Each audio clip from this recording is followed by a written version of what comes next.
Assalamualaikum warahmatullahi wabarakatuh. Selamat pagi. Nama saya Akbar Ibrahim. Saya mahasiswa S2 di IBS. Hari ini saya mempresentasikan mengenai risk of financial institution atau risiko untuk lembaga keuangan.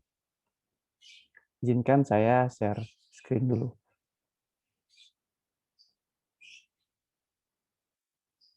Baik.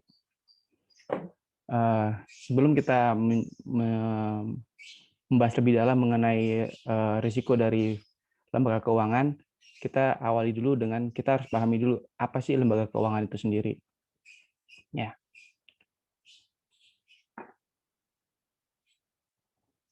Lembaga keuangan itu adalah sebuah perusahaan yang bergerak di bidang penghimpunan dana dan menyalurkan penghimpunan dana dari pihak ketiga, lalu menyalurkan kembali kepada pihak ketiga lainnya untuk memperoleh keuntungan. Intinya adalah bagaimana lembaga keuangan itu dapat menghasilkan keuntungan buat dirinya yang akan digunakan untuk mengembalikan dana pihak ketiga itu sendiri.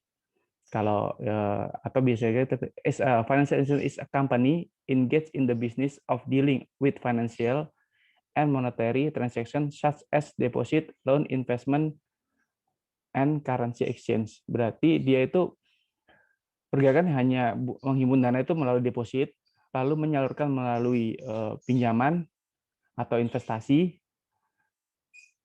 juga menyalurkan melalui mengambil keuntungan melalui pertukaran nilai tukar mata uang. Nah, jadi investasi yang dilakukan itu adalah seperti dia menaruh di saham atau stok, lalu di obligasi, bank deposit, atau dalam bentuk memberikan penyaluran kredit seperti itu. Lalu fungsi dari lembaga keuangan itu ada beberapa. Yang pertama adalah sebagai tempat penyimpanan kekayaan. Maksudnya apa? Lembaga keuangan itu bisa digunakan sebagai tempat menyimpan keuangan kita, kekayaan kita. Misalnya, kalau kita mau menyimpan emas, kita bisa ditaruh di SDB. Atau kita mau menyimpan dana kita, uang kita bisa taruh di dalam tabungan atau deposito. Lalu sebagai fungsi pembayaran. Nah, di sini dia juga bisa berfungsi sebagai pembayaran. Misalnya kita punya usaha lah, apapun usahanya itu. Nah, bank itu bisa berfungsi sebagai pembayar, membantu kita membayarkan. Misalnya, terutama transaksi antar perusahaan atau transaksi antar negara. Kalau pembayaran melalui antar negara kita supaya kita di luar negeri kita bisa menggunakan LC. Kalau supaya kita dalam negeri kita bisa menggunakan instrumen SKBDN. Seperti itu. Lalu dapat memberikan sebuah jaminan. Maksudnya apa sebuah jaminan? Ya, kalau kita mengerjakan usaha kita mengerjakan sebuah proyek, jadi sebuah proyek itu biasanya bohir itu memerlukan namanya jaminan atas pekerjaan kita. Maka kita bisa meminta sebuah lembaga keuangan, baik itu bank maupun insurance, untuk memberikan jaminan yang kita bisa dikenal dengan garansi bank atau garansi seperti itu. Bid bond, garansi untuk uang untuk bid itu untuk mengebid ngikutin tender project seperti itu. Garansi banyak, ada macam-macam garansi bank seperti itu. Lalu memberikan pengetahuan dan informasi. Maksudnya apa? Ya, lembaga keuangan harus memiliki fungsi edukasi kepada nasabahnya. Edukasi kepada nasabahnya, misalnya kita punya sebuah usaha tapi kita punya supplier kita di luar negeri. Biasanya bank memberikan edukasi daripada membayar melalui TT, kenapa tidak menggunakan instrumen LC? Karena lebih aman untuk perbankan, karena dokumen harus comply, maka akan dibayar. Kalau dokumen tidak comply tidak akan jadi pembayaran atau transaksi seperti itu. Lalu transmutasi kekayaan. Maksudnya apa? Transmutasi kekayaan itu maksudnya apa? Kita bisa menjadikan lembaga keuangan sebagai transmutasi kekayaan kita. Misalnya, contohnya kita ingin membeli sebuah barang atau uang kita jadikan menjadi sebuah saham seperti itu. Nah, di situ lembaga keuangan bisa membantu seperti itu. Oke Pak, beli saham di sini, di sini, di sini, atau oke Pak, beli emas komoditi atau apa gitu. Itu bisa dibantu oleh lembaga keuangan. Lalu apalagi berfungsi sebagai pembiayaan. Nah, ini yang sering lebih banyak lembaga keuangan melakukan ini, yaitu pembiayaan, memberikan pembiayaan kepada masyarakat. Kredit contohnya salah satunya. Nah, memberikan kredit kepada masyarakat, pada pihak ketiga, seperti itu. Nah, berfungsi sebagai likuiditas. Nah ini agak ini ya, gimana fungsi likuiditasnya seperti apa? Bahwa bank itu bisa menjadi bukan bank ya, maksudnya lembaga keuangan itu memiliki fungsi terhadap likuiditasnya. Likuiditas itu kemampuan dia kemampuan untuk menyelesaikan kewajibannya, seperti itu. Berfungsi sebagai likuiditas. Nah, untuk kemudian, seperti kita harus tahu bahwa FI, lembaga keuangan itu sangat banyak sekali di Indonesia, di dunia maupun di Indonesia.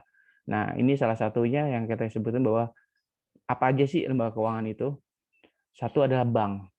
Nah, bank kita sudah ketahui ya, banyak bank ya di seluruh dunia pasti udah tahu fungsinya. Bank itu sangat kompleks sekali ya.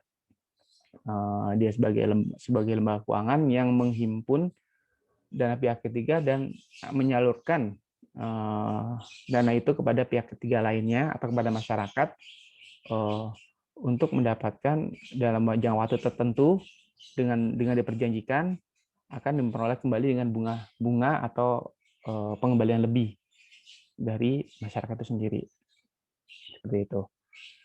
Lalu insurance company. Nah, ini dia insurance company yang kita harus ketahui bahwa apa fungsi insurance company? Dia sebagai lembaga asuransi, apa itu? Sebagai penjamin. Nah, contohnya asuransi yang kita kenal biasanya asuransi jiwa. Ada juga asuransi lain yaitu asuransi kredit atau asuransi kerugian. Itu yang bisa kita kenal. Ya. Lalu dia menghimpun dana melalui premi. Seperti itu. Lalu multi finance. Nah, multi finance ini fungsinya dia lebih banyak menyalurkan kredit, menyalurkan pinjaman, baik itu berupa consumer loan, modal kerja, maupun modal ventura, seperti itu. Lalu kemudian ada fund pensiun. Nah, ini adalah lembaga pensiun. Contohnya Taspen. Nah, paling mudah tuh contohnya Taspen. Taspen itu sebuah lembaga pensiun. Dia menghimpun dana dari pegawai-pegawai yang masih aktif yang untuk kemudian disalurkan ke dalam investasi. Nah, investasi itu dia harus menguntungkan investasinya sehingga bisa menghasilkan pengembalian dana untuk pensiun pada anggotanya. Lalu dan lain-lain. Nah, mungkin lebih kita kenal adanya salah satu koperasi. Koperasi juga merupakan dianggap sebagai lembaga keuangan, di mana dia mempunyai anggota punya simpanan. Ada 2, simpanan wajib dan simpanan sukarela, seperti itu. Nah, setelah kita mengetahui apa itu financial institution, fungsinya apa, seperti apa financial institution itu atau lembaga keuangan itu, maka kita harus mengetahui juga apa yang terjadi, risiko-risiko yang akan dihadapin. Nah, Nah, ada dari sekian banyak itu ada 8 risiko yang utama, 8 risiko utama terhadap lembaga keuangan. Antara lain adalah pertama adalah risiko kredit. Kenapa bilang risiko kredit? Nah, risiko kredit nanti kita bahas lebih lanjut setelah ini. Lalu kemudian risiko likuiditas. Lalu berikutnya risiko suku bunga. Lalu risiko pasar, risiko foreign exchange atau risiko nilai tukar mata uang, lalu country risk atau country of sovereign risk atau risiko terhadap sebuah negara, risiko operasional, risiko of balance sheet atau risiko balance sheet risk, ya, bilangnya gitu. Nah, Apa itu semua akan kita bahas pada selanjutnya. Pertama adalah kita bahas risiko kredit. Risiko kredit itu apa? Berdasarkan PBI atau Bank Indonesia, bahwa risiko kredit adalah risiko yang terjadi akibat kegagalan nasabah atau pihak lain memenuhi kewajiban kepada bank atau kepada lembaga keuangan sesuai dengan perjanjian yang telah disepakati. Nah, kapan itu risiko terjadi? Risiko terjadi ketika debitur itu bukan prestasi, tidak mampu membayar. Maka lembaga keuangan itu akan mengalami kerugian. Kenapa seperti itu? Ya pasti rugi dong. Kita sudah menjalankan kredit, ternyata uang yang kita salurkan tidak kembali kepada lembaga keuangan itu. Maka dari itu, salah satu mitigasinya adalah lembaga keuangan itu wajib membuat pencadangan atas aktif produktifnya. Misalnya atau kalau di perbankan kita kenal dengan CKPM. Nah, seperti itu. Harus ada, dan di PSAK juga lembaga keuangan apapun harus memberikan pencadangan. Bukan hanya lembaga keuangan, semua perusahaan kalau dia memiliki piutang dia harus mempersiapkan namanya pencadangan terhadap piutangnya dia. Sehingga itulah yang akan kenapa harus ada pencadangan? Pencadangan fungsinya sebagai threshold. Threshold itu artinya batasan bahwa kalau sudah kondisinya sudah mendekati threshold, ini bahaya gitu. Ini bahaya. Jadi harus ada langkah-langkah antisipatif terhadap itu. Seperti itu, langkah-langkah yang cepat. Nah, begitu cara credit risk. Lalu kemudian risiko likuiditas. Berdasarkan POJK nomor 18 POJK titik 03 2016 bahwa risiko likuiditas adalah risiko ketidakmampuan sebuah lembaga keuangan untuk memenuhi kewajibannya yang telah jatuh tempo dari sumber dana arus kas dan atau aset likuid berkualitas tinggi yang dapat diagunkan tanpa mengganggu aktivitas dan kondisi keuangan lembaga keuangan. Nah, pada risiko ini yang menjadi sorotan adalah kemampuan sebuah lembaga keuangan dalam memenuhi kewajibannya kepada pihak lain yang telah jatuh tempo. Nah, baru-baru ini kan kita sudah mendengar ya, ada dua lembaga yang ramai dibicarakan. Pertama adalah Jiwasraya ya. Jiwasraya tidak mampu memenuhi kewajibannya kepada nasabahnya yang melakukan klaim. Lalu yang kedua adalah Bumi Putra. Bumi Putra juga melakukan hal yang sama, bahwa nasabahnya sudah jatuh tempo atas polisnya, ternyata si Bumi Putra tidak mampu membayar. Dan yang kalau diperbankan ada contohnya adalah Bank Bukopin. Salah satunya yang kemarin ramai juga, Bank Bukopin nasabahnya mau menarik dana tertentu, yang nilai tertentu, dia tidak bisa memberikannya karena tidak memiliki kemampuan seperti itu. Ini bahaya, iya, karena risiko likuiditas itu bisa mempengaruhi makroekonomi sebuah negara. Ya, bisa mempengaruhi, otomatis itu akan bisa mempengaruhi sangat bahaya sekali gitu.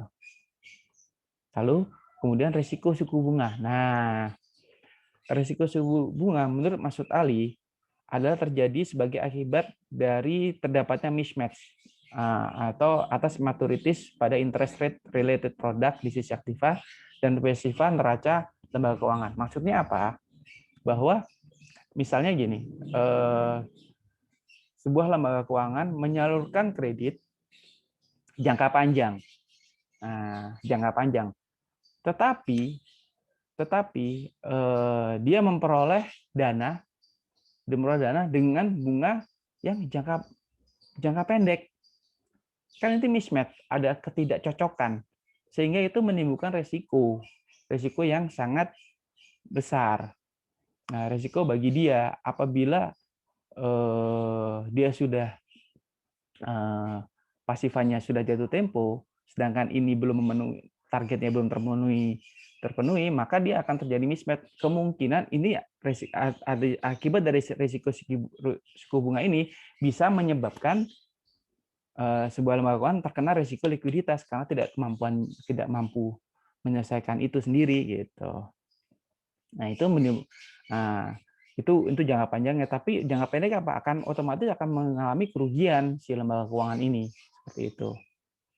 Lalu bicara mengenai risiko pasar atau market risk.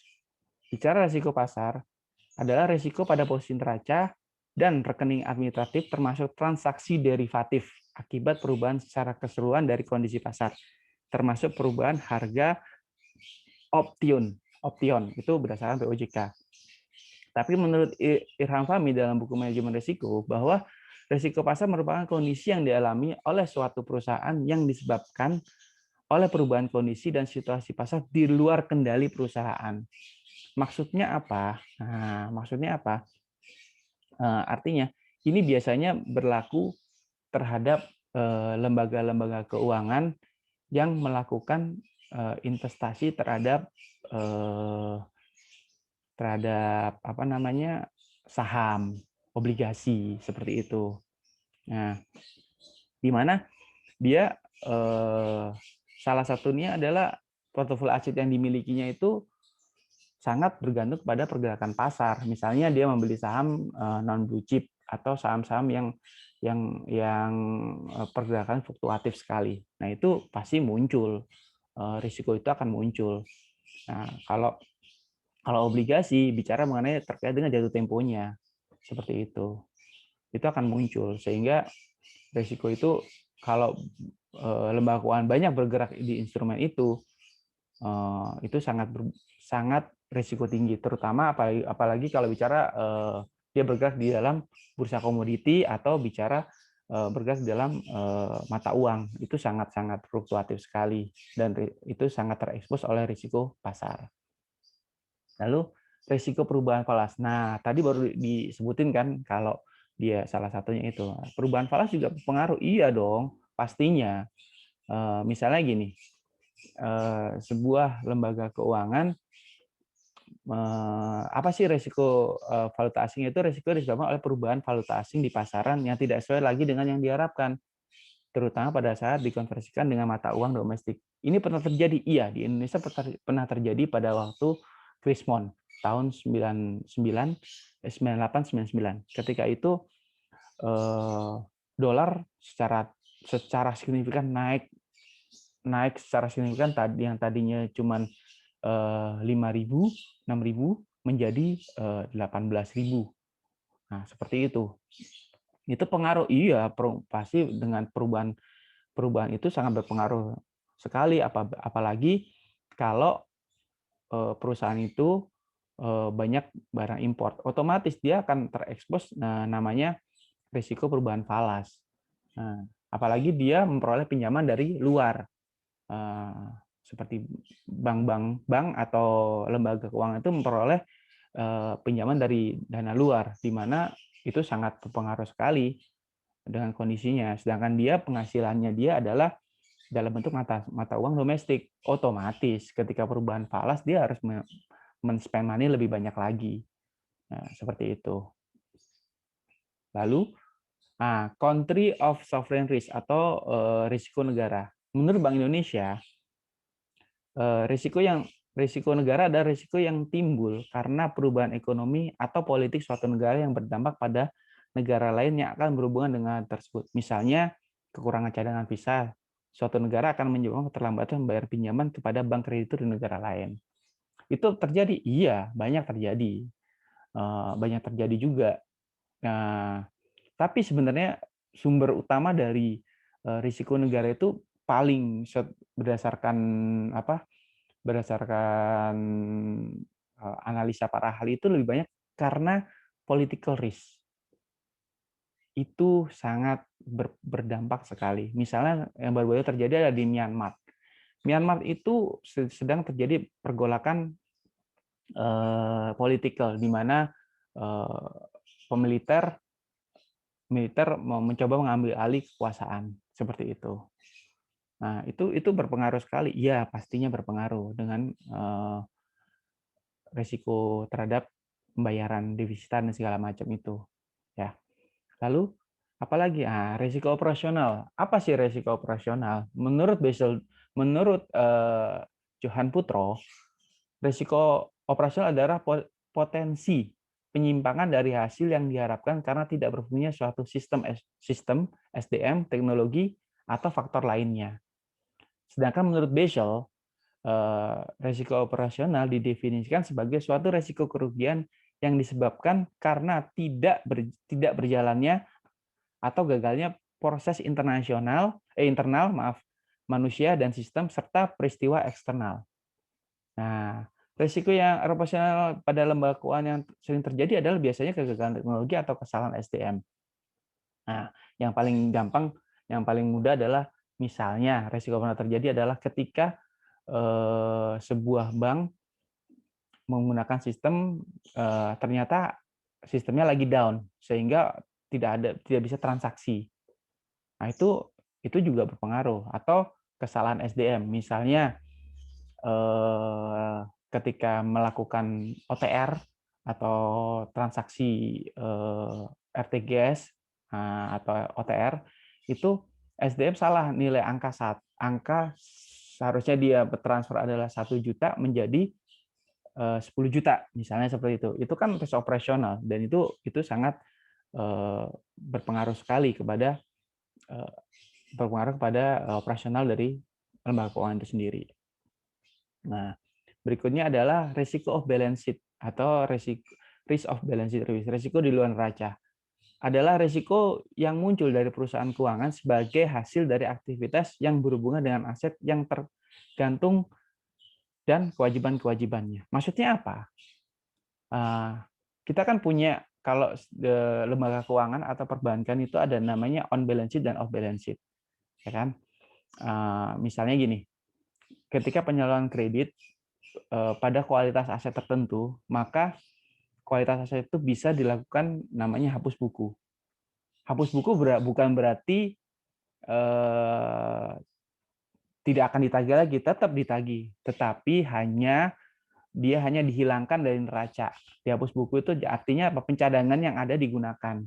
Pencadangannya misalnya kredit itu ada golongan 5 misalnya, golongan 5 nilainya 500 juta. Dan pencadangan ada 500 juta, maka bisa dihapus buku. Pencadangannya digunakan menjadi sebuah kerugian. Di dalam neraca akan menjadi sebuah kerugian. Pencadangan yang digunakan menjadi sebuah kerugian.